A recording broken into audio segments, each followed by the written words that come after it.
Сәлем, біз Милли китапхананың яңартылған ультразаманча бинасында һәм әлеге бинаның үстінліклері, қызықлы шәп тікәйіқлары турында бізге Милли китапхананың директор орынбасары Тәбрис Яруллин сөйләшәк.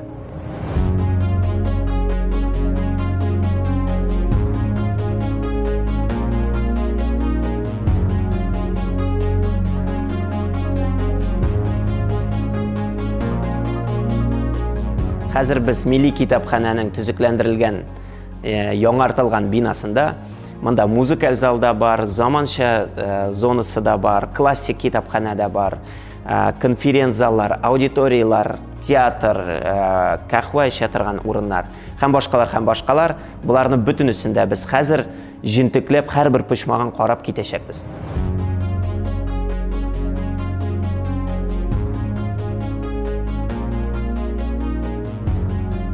Хәзер біз китапхананың заман шәйлешендә, тегесе дә заман шәйендәнең.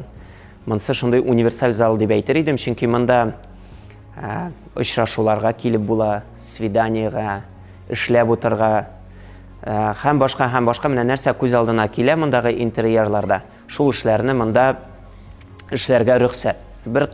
Бәлки мондай чагыштыру дөрес тә булмас, ләкин менә күз аллау өчен менә сәүдә үзәкләрендә кебек.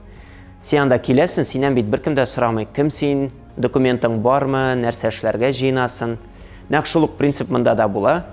Һәм шундый яңалык кертелә Милли китапханага. Мәсәлән, сиңа бу китап ошаган икән, син бу китапны үзең белән 2 атнага бушлай алып китә аласың. Аның өчен сиңа читательский билет, уку билеты гына кирәк.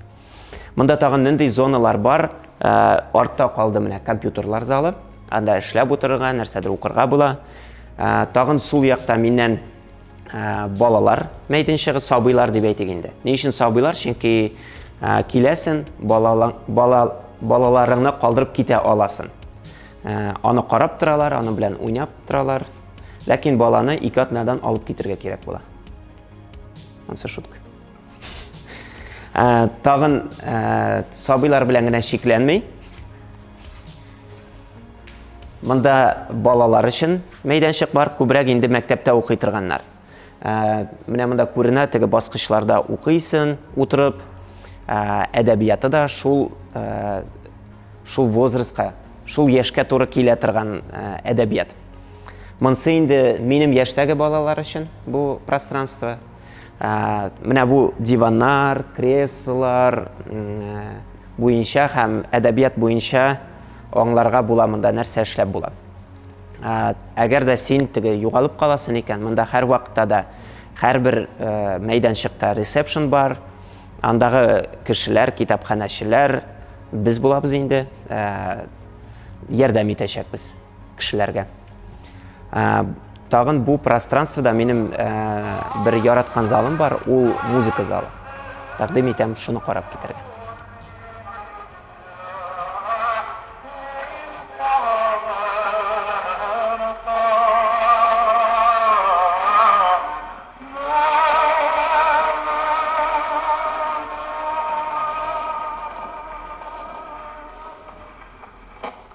Рашид Вахаповның Нурия җыры булды. Пластинканы юкка гына куймадык. Китапхананың фондында бик күп меңләгән пластинкалар саклана. Һәм бу музыкаль залда аларны тыңлап, карап, кирәк музыка турында, бию турында, гомумән менә шушы сәнгать турында укырлык әдәбият күп. Һәм бәлки күргәнсездер, монда 3 электропиано тора. Ул юкка гына түгел, әгәр дә сез музыка белән шөгыльләнәсез икән, монда килеп, нотаны алып, электропиано артына утырып, көйли аласыз, яисә әзерләнеп, репетиция ясый аласыз. Мин үзем күргән идем, бер музыкант кыз килде дә, наушникларын пианинога ялгады да, һәм әзерләнеп утырды. Башкаларга да комача аламый, үзенә дә рәхәт.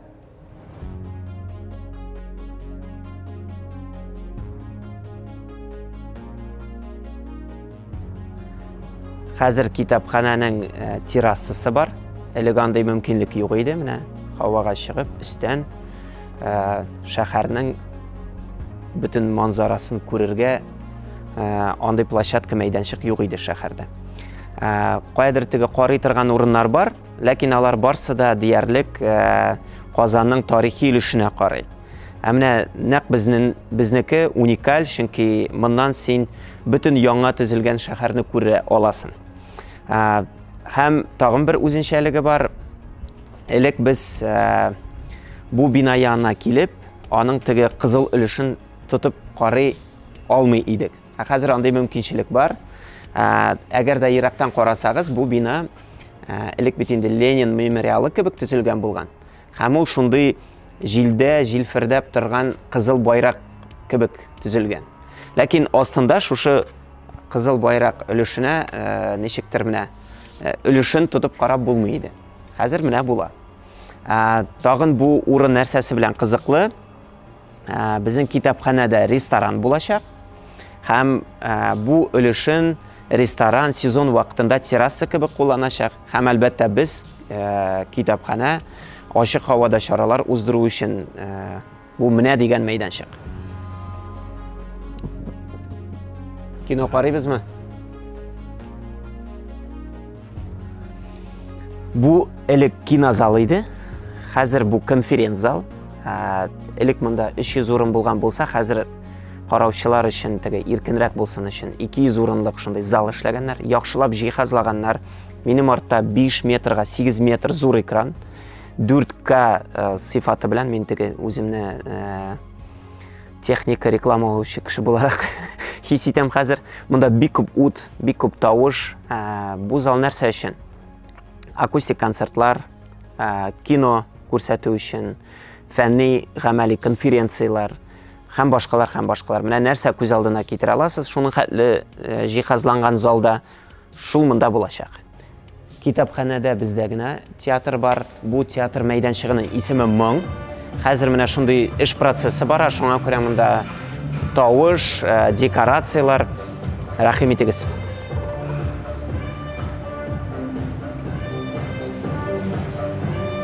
Монда менә трансформер урындыклар.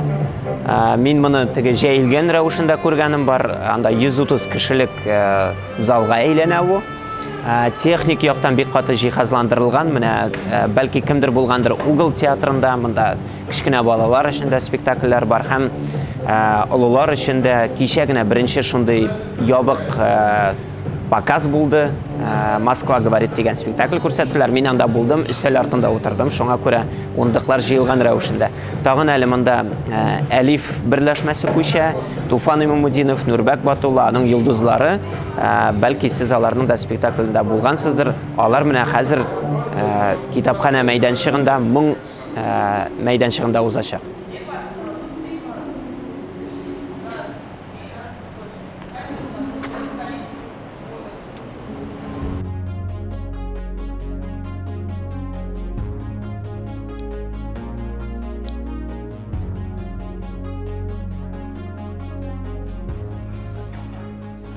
Без хәзер классик китапханә зонасында, монда хәтта ничектер теге шыпыртырак сөйләшәсе килә. Менә иң башта әйтелгәнчә, монда киләсен, үзеңә кирәкле китапны табып була, чөнки монда ачык фондлар, ачык полкалар тора. Яисә килеп заказ бирәсен, аны хранилищедан без әле анда булачакбыз. Хранилищедан алып килеп сиңа тапшыралар һәм тыныч кына үзеңә утырып, өстәл артында эшли аласың. Һәм гомумән бу интерьерларга карасан, бу кеше менә китапханә дия дә, күзен йома, менә нәрсә күз алдына килә, нәкъ менә шушы интерьерлар монда. Хәзер менә как раз күчкән чакка эләктек, бөтен картотеканы, карточкаларны монда күчерәләр. Аның электрон варианты булса да, бар әле кешеләр менә минем кебек ярата менә ул кичкенә генә тартмаларны ачып, карточкалар буенча үзеңә китап эзләү.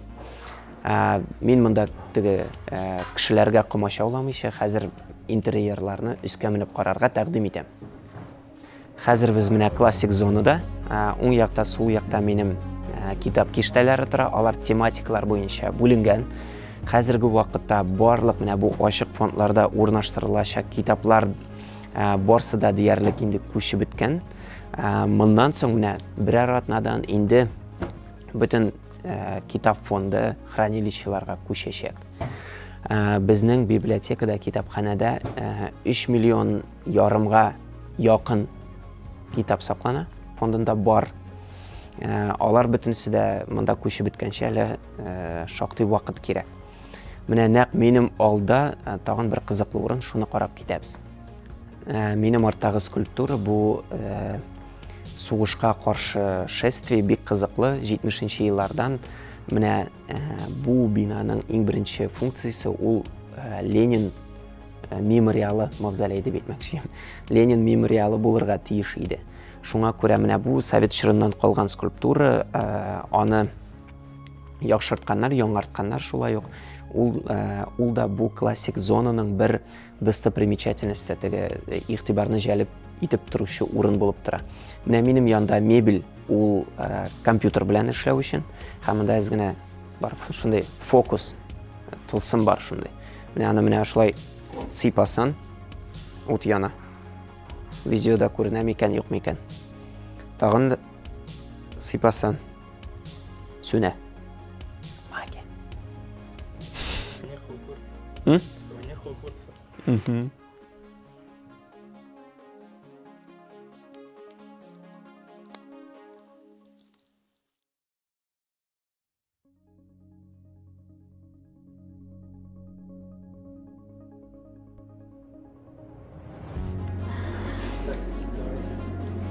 Тәбрис, менә бу инсталляцияның авторы кем, идеясы кемнән туды моның һәм асылында нинди мәгънә ята моның, нинди дә булса мәгънә булса?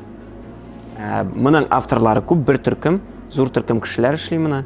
Димәк, монда бит әле теге инженерный яклары да бар. Менә идея авторын Роберт Хасанов дип беләм. Без аны смена үзәге буенча беләбез яхшы. Монда татар әлифбасы 5 штук, менә иң борынгысыннан алып, Рум язуларынан алып. Мин аларны менә яхшы таный башладым, менә шундый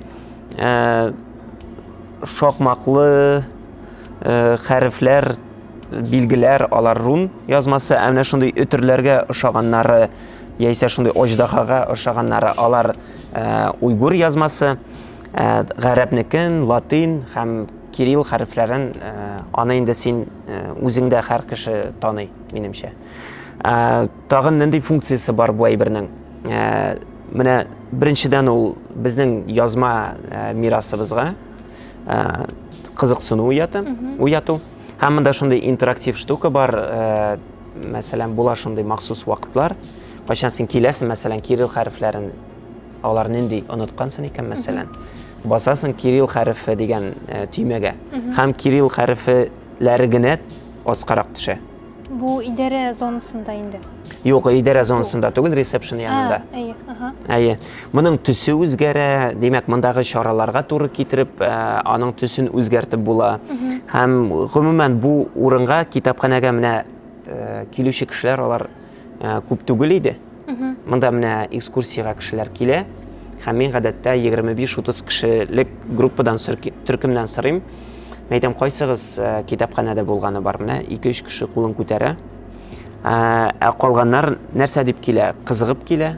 Менә шундый инсталляциялар, алар шундый кызыктыру функциясында үти. Һәм минем интерьерга бәйле бер сорау бар. Менә бу мебельләр махсус эшләнелдеме китапханә өчен, кем тарафыннан? Менә кем шкурка белән эшләгән ансын белмим, һәм фирмаларын белмим.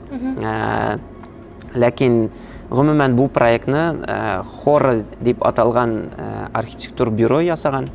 Алар Мәскәүдә, мәсәлән, шушындый китапханә пространстволарын, мәйданчыкларын үзгәртү буенча шундый спецлар дип әйтим инде. Менә ул егетләр монда концепциясын төзүдә, төсләр сайлауда, функционал буенча залларны, залларның проектларын ясау буенча һәм мебель буенча да алар эшләгән. Һәм китапханәгә бәйле бер сорау, китапны югалтсаң нәрсә була? Китапны югалтсаң, акча түләйсең. Югалтсаң да, йыртсаң да ялгыш. Яисә ике атна эчендә кайтарып өлгермисең икән. Сиңа шундый пени алалар синнән акча. Менә шундай әйбер булмас өчен Мәсәлән, озгынаңдан итеп җибәргәнсең икән. Һәм аны күрсәтәсең килми. Монда менә ишектән кергәндә бар тәүлек буена эшли торган терминал.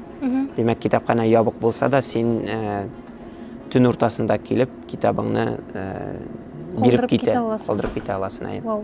Әгәр дә озакка сузасың икән, синең артыннан анда чыга китап полициясе. Сине, значит, китапханәдә бикләп калдыралар, анда коллекторлар бар, китап коллекторлары кем син анда шалтыратып тора. Һәм синең өйдә булган барлык китапларыңны тартып алалар. Ул бөтен дөньяда да шулай, бездә дә шулай булачак. Һәм иң мөһим сорау, кашан ачыла китапханә? Ул хәзер ачык, экскурсиялар һәм махсус чаралар өчен. Инде ирекле йөрер өчен мин күрсәттем, менә бөтен китапларны тезеп бетергәч, миллионлаган китап күчкәч, менә кайсы да датаны әйтә алмыйм, мин уйлыйм, 1 аймы, 2 аймы, менә шундый якынча шундый аралыкта бөтен кеше өчен дә ачылачак. Һәм мин киңәш итәм бөтен кызыксынучы кешеләргә безнең Instagram аккаунтына язылырга, китапханә Аста сызык Татарстан дип атала.